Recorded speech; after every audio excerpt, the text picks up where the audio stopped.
Bu şehre geldim ama içim gurbet. Adımlarım sessiz, gözlerim umut hasret.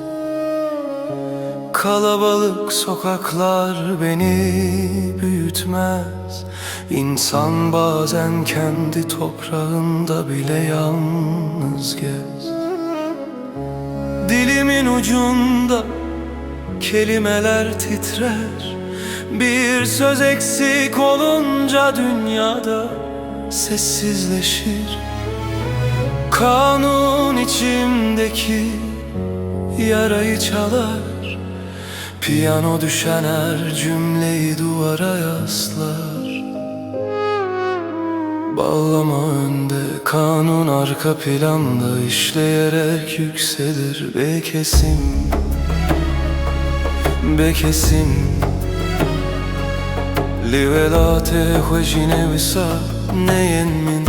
Sesim var ama duyan kim? Dengemin ser heva liser şeven xirin. Bekesim, bekesim herkes dinah ve havnu rence. Ben buradayım ama yarım gibiyim. Yalnızlık bazen vatandan da geniştir.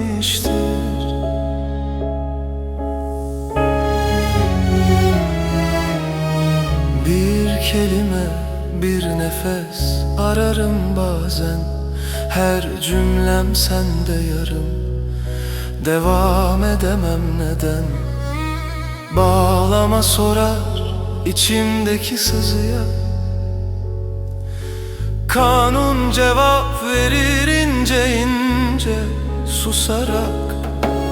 Ben konuşsam dünya anlar mı beni? Yoksa dilim sürçer mi karanlık geceye? Piyano düşer üstüme yağmur sesiyle.